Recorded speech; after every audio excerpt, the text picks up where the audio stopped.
Hello. For those of you who don't know me, my name is Bob Heilbroner, and I teach a class at the extension of our local university here in Ashland, Oregon. And the class I teach is called Support for Meaningful Lives in Dark Times, and it's subtitled Belonging to Ourselves, Each Other, and the Planet. And this is a recording of the talk I gave to that class, to the first class, for purposes of people reviewing or for those who missed it. But I'm also double purposing this as a shout out to people, to everyone who is suffering grief, pain, anger, disbelief, disorientation as a result of the drumbeat of fascism that's the context for our present lives. So we're meeting in a time of cognitive dissonance that at least I feel very intensely. I'm right now looking out. I live on a creek in the woods, in the forest, in a clearing, and I'm looking out as we speak the window here at the stunning, gorgeous spring and the gorgeous rebirthing and coming to life, an expression of the life force in its natural form out there. So wherever I look right now, I see the aching beauty of nature and the aching beauty of spring and of the life force as it expresses itself in nature. And got to get my hair right. And so the cognitive dissonance is that the life force, the glory of the life force is available to us. And at the same time, we're living in a time when the drumbeat of fascism is a stunning, shocking reality. And by fascism, I mean the view, the political version of the view that life is a contest for dominance between incompatible interests, and that the choice that everything that lives has is to dominate or be dominated.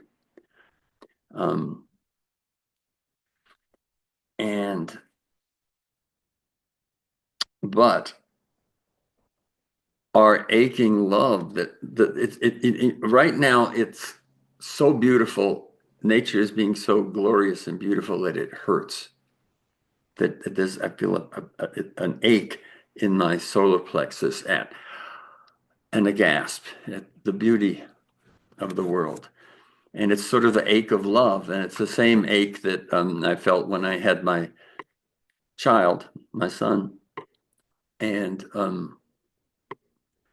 I realized that I couldn't feel that intensity of love without at the same time feeling a sense of fear and of protection.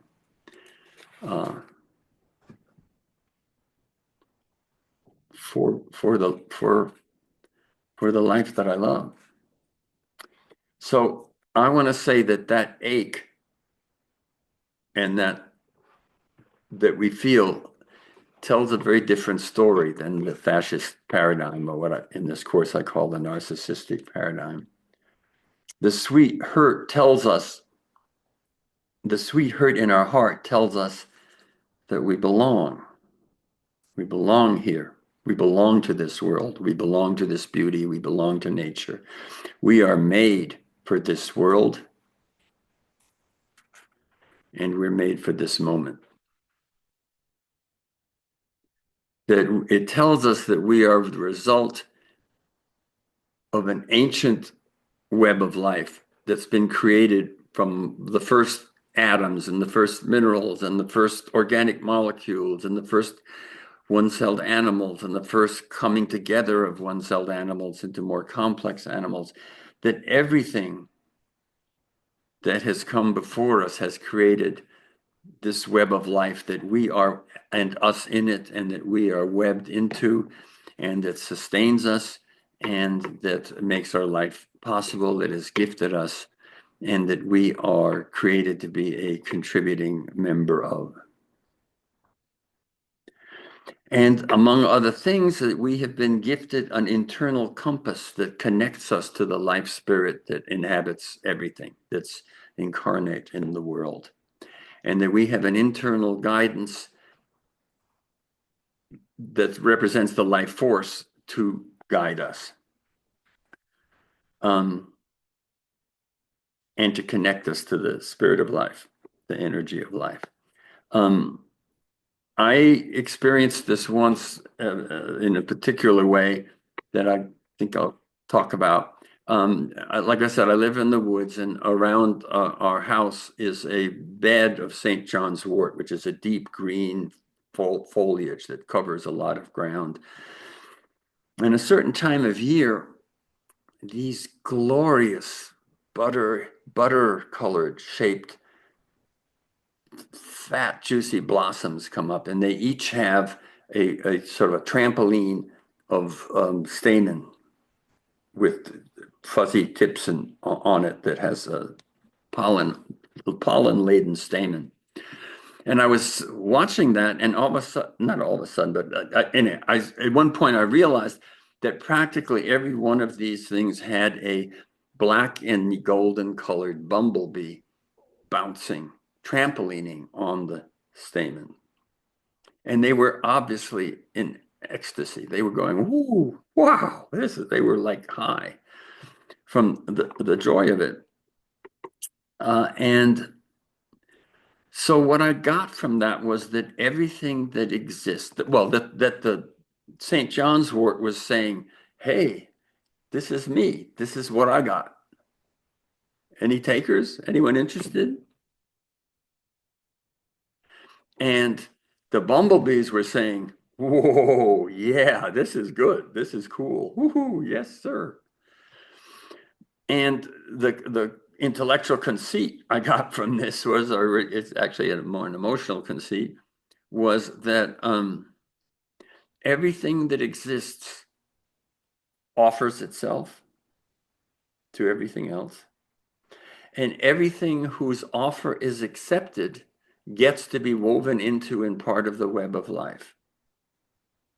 Everything whose offer is accepted by someone and who receives in return the needs of its life. So in this case, the bees are saying yes to the pollen, and the bees are spreading the pollen to help the St. John's wort spread itself. But that everything that exists has woven itself in because it has offered something that has been accepted, and it has received back something. And that's what weaves things into the web of life.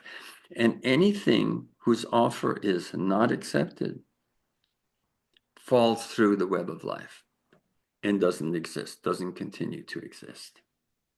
And that includes a big bad predator who is so effective that the predator kills all of its prey. That predator will also fall through and not become part of the ongoing web of life. So contrary to the primitive idea of there being a dog to dog, it's part of reality, a dog-eat-dog struggle for survival of the fittest. And particularly if the fittest is defined in a primitive and stupid way, like the fittest is the meanest, baddest, toughest, most selfish thing. Instead of the survival of the fittest in the crude meaning of that word, what really happens is the survival of that which fits in. The survival of that which fits in. That which contributes to and receives nurturance from the web of life, and therefore weaves it into the ongoing existence of the world. another experience I had that sharpened this for me was 6, 7 years ago. I don't know exactly. I had a TIA, which is a stroke that doesn't leave ongoing effects afterwards. But I was walking in the woods with my wife near the ocean, and at one point I said, what's going on? Where are we? Can you orient me?" And she tries to orient me, and I go, and she gets it, and she takes me immediately to the nearby hospital. And the last thing I remember is being loaded into the ambulance, and then I remember waking up. And when I woke up, I had a vision. And the vision, or an image, I had an image. And the image was that in my solar plexus was the center of the universe, the center of the world, the center of my world. In my solar plexus was the center of the world. And from that place, I was reaching out like the Da Vinci man, with the arms and legs spread. I was reaching out, and I was reaching out to everything else. And then I got this holographic image of this dendritic pattern is a pattern of the world. It's in roots reaching for water. It's in deltas reaching for the ocean. It's in the structure of galaxies. It's in the structure of hands, of trees, of leaves reaching for the sun. And just like that, the set of pictures of that reaching being a basic pattern of multiply repeated pattern of the world. And what I got from that was that everything that exists has a center. To exist has to have a center. Now, that center, of course, is not unique to me. That center is everything that exists has a center, which reminds me of Joseph Campbell said that Black Elk was a universal shaman, not merely a tribal shaman of the Sioux, because when Black Elk said the center of the world is Harney Peak, which was the central peak in the Sioux universe, the center of the world is Harney Peak and everywhere else. Or another person who made some reference to this, Baba Ramdas, said, it's not crazy to think you're God, as long as you remember that everybody and everything else is also. So the world is made up of, but the intellectual conceit I got from this was that that's the architecture of the universe. The architecture of the universe is everything being itself and everything reaching out for everything else. And that's my concept. To me, what I mean by when I talk about belonging. Belonging is not giving up of self. Belonging requires asserting and standing up for and defending and protecting the self. There's reasons why animals and people have claws and teeth and or give off poisons, to create boundaries. So everything that exists has to have the ability to stand up for itself, not to give up itself, and everything has to reach and connect and web itself into everything else. And that is the fundamental, that's the notion, the fundamental architecture of the universe. And that tells us that we have been gifted. Well, I don't know if that tells us, but we have been gifted an internal guidance that tells us how to belong. That we did not result from the ancient accommodations and agreements and mutual creations and support systems that life has created. We didn't come out of that process without knowing something about belonging, and that we have an internal guidance on how to belong if we learn how to listen to it, which is a guidance that's strongly subverted by systems of power that don't want people to follow, to trust themselves to follow the life force. And in a previous course, I summarized this in a way that became kind of a mantra. So in this course, we're going to come back to this phrase, but I'm going to say it twice now.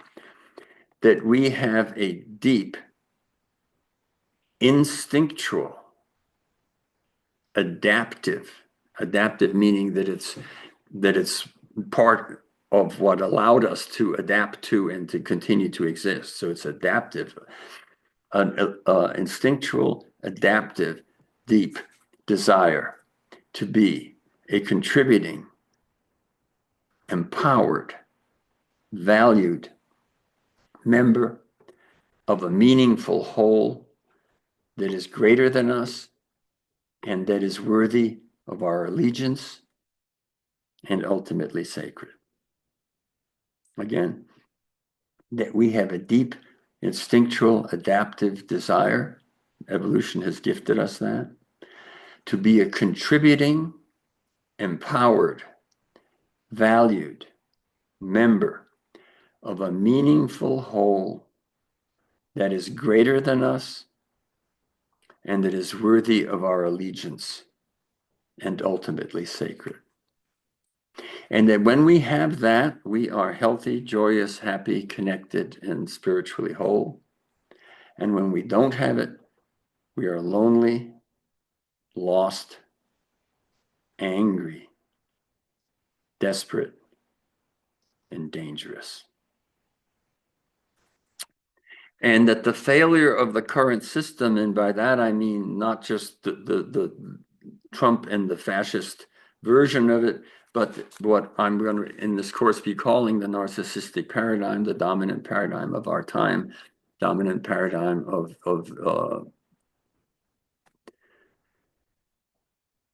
monopoly capitalism is one way to look at it, the dominant paradigm.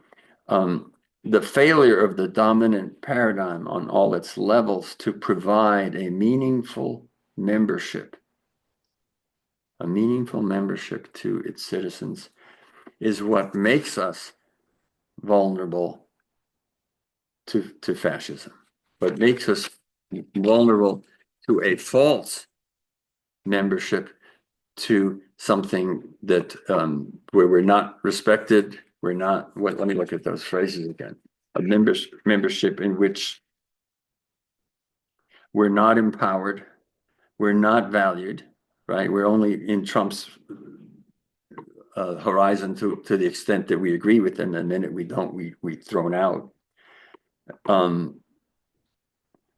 So empowered, valued member of a meaningful whole. Trump's whole is not meaningful. That is worthy of our allegiance, which it is not, and ultimately sacred, which it pretends to be, but is not. So the appeal of the MAGA appeal of MAGA is offering a false sense of membership and belonging that is attractive in a system that doesn't offer genuine membership and belonging and empowered belonging. So now I'm going to talk about the basic structure of the course. And that is, the idea is that we are living in a paradigm of narcissism.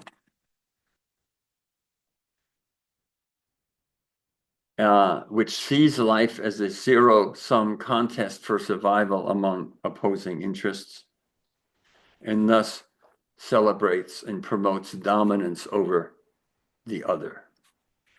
And in the sphere, and that can be mapped as concentric circles or spheres, like a Russian doll.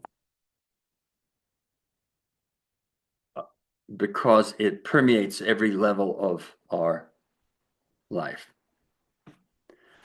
And those spheres are, so on the personal level, it manifests in competitiveness and individualism. On the sexual level, in patriarchy and sexism and homophobia. On the class issues, it manifests in class exploitation. In race issues, level of race, in the realm of race, it manifests as racism. In the realm of peoples and nations, it manifests in colonialism, imperialism, and genocide. In religion and spirituality, it manifests in dogmatic fundamentalism and the persecution of other religions and extermination of other religions. On the level of species, it manifests in the sense of human exploitation of nature and the extinction of other species. On the environmental level, it manifests in environmental destruction. That's a level of nature outside. In the level of nature inside us, it manifests as psychological repression. And in the question of the life spirit, it's manifests in the suppression of our personal access to our source of our own personal spirituality. So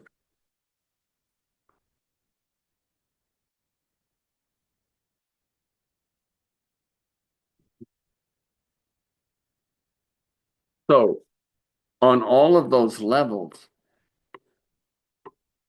that in the narcissistic paradigm, life is seen as a zero-sum struggle for survival among fundamentally opposing interests, and that survival depends on dominance.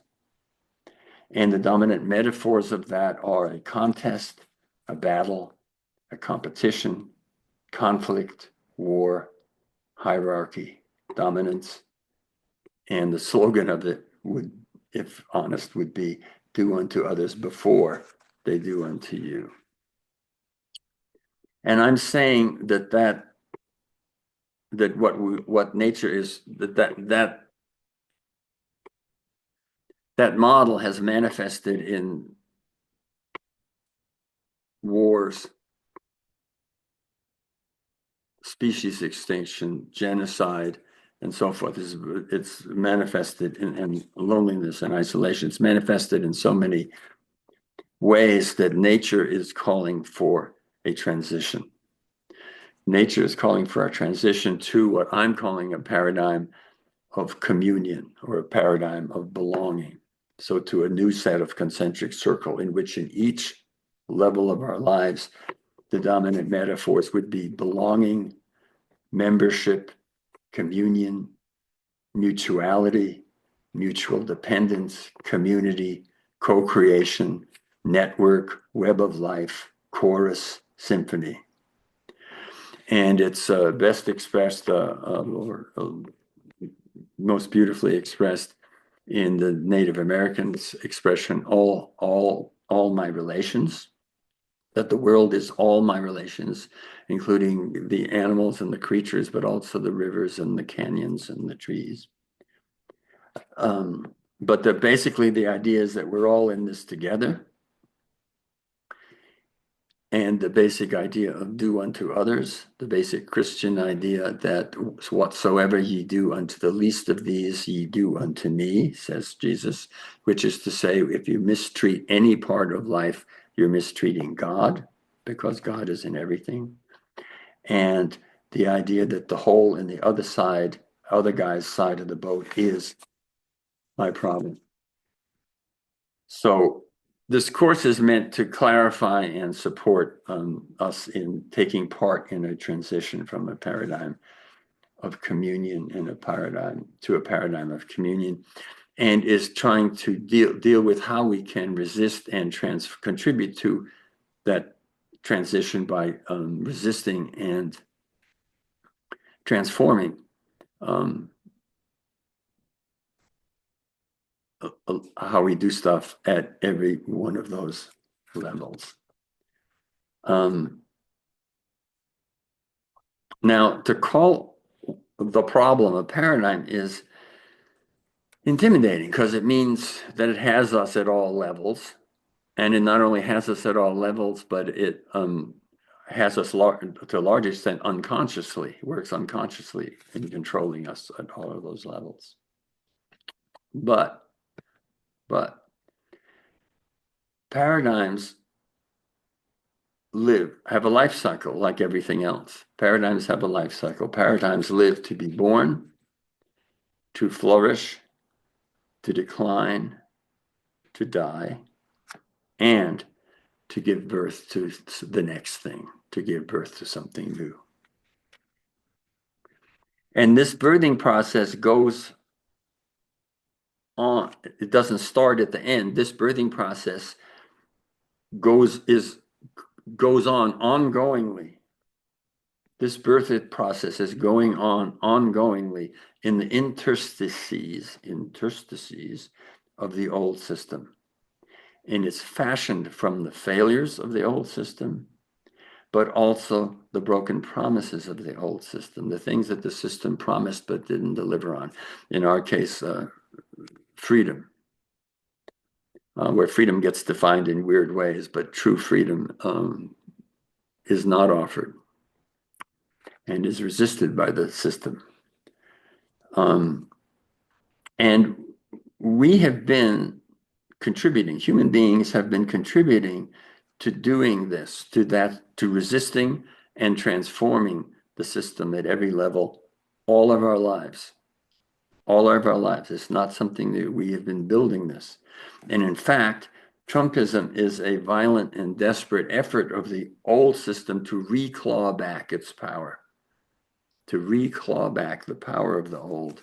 And it's a backlash to all of the ways of living that we have created that are giving birth to a new way of being. Paradigms die when the cost of their blind spots become unsustainable and just too painful, become too painful and become apparent and unsustainable. And at that point, that's when, and that's what's happening, that the narcissistic paradigm has become unsustainable and its costs too high in terms of war, genocide, extinction, climate crisis, conflict, poisoning of the environment, but also loneliness, isolation, the destruction of living community, and the destruction of people's sense of their life being meaningful and of themselves as being worthwhile. So the cost has become too high and unsustainable, and that's the stage, that's when nature basically is saying in more or less stern terms that it's time to think of something new. Now, we'll talk about Trumpism. And the concept I'm going to use in talking about it is whether Trumpism is the right trouble. Is Trumpism the right trouble? And I take that notion, other people have talked about that too, but I take it from Michael Meade, who is a folklorist and storyteller and mythologist. And he says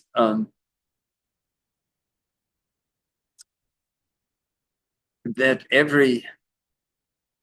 the world is, so he, as a mythologist, he takes the long view and he says the world has always been in trouble. The world is always ending and beginning and ending and beginning. The world is always in some phase of birth, of the birth, flowering, and death and dissolving. So he says it's not. So the question is it the right trouble? What is the? And he says the point is to be in the right trouble. And he says if you don't not in the right trouble, you're going to get in the wrong trouble. So the question is, how do you get to be in the right trouble? And the right trouble is not defined by the nature of the trouble itself. And it's not defined by its result, because the result of the right trouble is it's not given us to know. That belongs to the future and is above our pay grade. We don't know. But what we can know, what defines the right trouble. So right trouble is not the result, but the right trouble is defined by what we can learn from it. What we can learn from it, what we bring to it, what it brings out in us.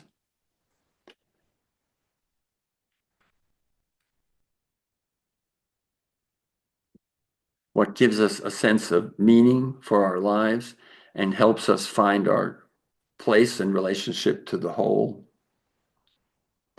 Ultimately, why we're here. The right trouble is the trouble that in meeting it, we discover why we're here, why we've been given this ticket to ride. Why have we been given this ticket to ride at this moment?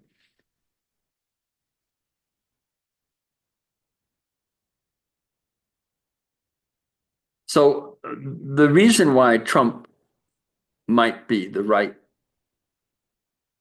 trouble is because Trumpism is not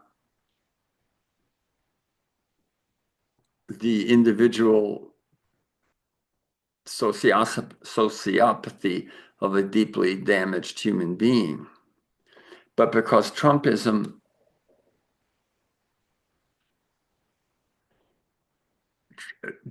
living color caricature of everything that we have got wrong. He's a living color caricature of everything that our current civilization has gotten wrong. And in that way, while he is trying to impose the values of the current civilization, he is also revealing it. He's also exposing it. And Trump told us everything about narcissism when he said he could shoot someone on Fifth Avenue and there would be no problem. And what that tells us is, one, what happens to the other person doesn't matter. He said he would lose no followers. What does matter is whether he has followers. And most importantly, that there are no consequences for his actions. That Trump is free of the law of consequences. That he can do whatever he wants without consequences, which is a strategy that he has found mind-blowingly successful. So that there is no concept. The only thing that matters is how effects on you. The effects on everybody else doesn't matter. That there are no consequences for his actions, for our actions. And the thing is, if there are no consequences for your actions, you cannot learn. You cannot learn from your experience, and you cannot learn if there are no consequences for your actions. So if you listen to that, that's kind of the way we as a species and as a civilization in our current civilized form have conducted ourselves in the world, as though the only thing that matters is us, as though the effect on everything else doesn't matter, and that there are no and everything is about us and there are no consequences for our actions, and therefore we cannot learn from our actions. Which is why narcissism is a delusion. Which is why narcissism is a delusion. And the great enemy of narcissism is reality. And why Trump is so insulated from reality that he doesn't lie when he says he won the election. He believes it, and he believes it because he has to believe it. He simply makes up the reality that suits his psychological needs. But the cost is that he's living in delusion. And the cost for our society is that in the ways that we have lived, we are living in a delusion. And that's why nature is calling on us to think of something new and saying this this is not working.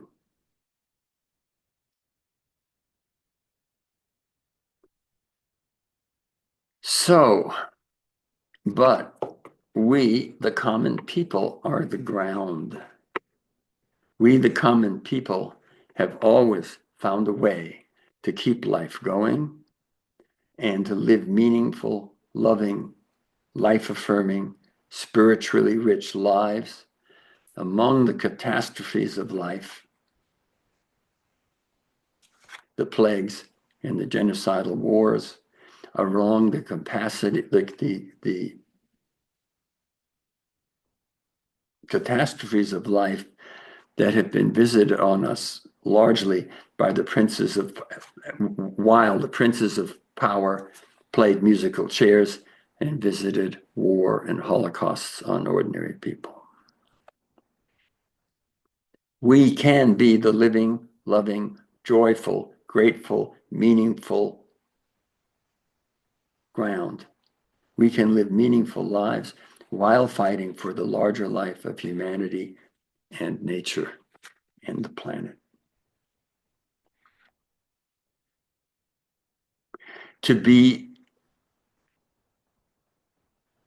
We can, to fight for life, and for the love of life, we have to allow ourselves to be resourced by life. We have to be surrender to being expressions of life. We have to be resourced by life and become expressions of life, be manifestations of life, and be manifestations of life, powerful, bottomless powers of healing and ongoingly rebirthing itself.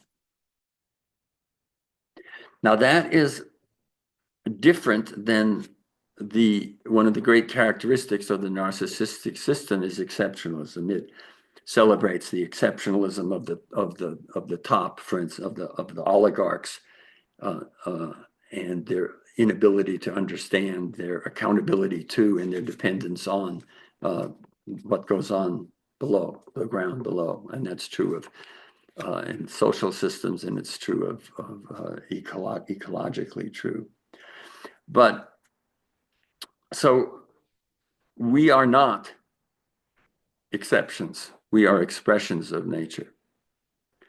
And that means we're neither too good for nature, like that the world was made for was created for humanity to use and abuse and misuse, or at best to manage. The world was made as a resource for us. But the flip side of that, which is more tempting for radicals, is that we're too bad for nature, that we're not good enough, that we are exceptional and don't belong in nature because we are the prodigal son, the matricidal prodigal child that is an evolutionary failure and needs to be dropped out of the universe. And that may be the case, but we didn't create the human experiment. Nature did. And nature will decide if the human experiment is compatible with ongoing life, with the ongoing life of the whole or not. We will not heal, we, the humanity, and we as activists, we will not heal or destroy nature. Nature will not be destroyed by us, and it won't be healed by us. Nature will heal itself and move on.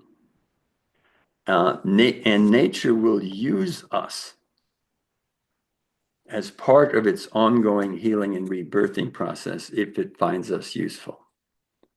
Nature will use us as it uses the slime mold and the mycelium in the ground and the roots of the trees and the bird, everything, all parts of itself. Nature will use us as part of its healing process if it finds us useful to doing so, or it won't. And that decision is not for us to make, and that decision is above our pay grade. And we won't know the answer to that. What we can do is we can be the best version of humanity that we know how to be. And that means that we can reclaim our ability, robbed from us by the present powers that be, as they have been robbed from previous systems of power and abuse. We can reclaim our belonging by reclaiming our access to the internal guidance gifted us by nature. By accessing, expressing, manifesting, and being resourced by the life force in a way that we become expressions of it by the life force as it expresses itself in us, and as it expresses us and as it incarnates itself in us. And so we can find a balance of living rich, grateful, joyful lives and being engaged in the struggle for the whole without the immature version of activism, which is feeling burdened and desperate with a sense of responsibility, of guilt and responsibility. That's really not, that's an inflated view of our role. We can rest in nature, be supported by it, enjoy it, manifest it, and fight like hell for it as expressions and incarnations of the life force. I think that's what I want to say. Bye-bye. I gotta find the off button for the video.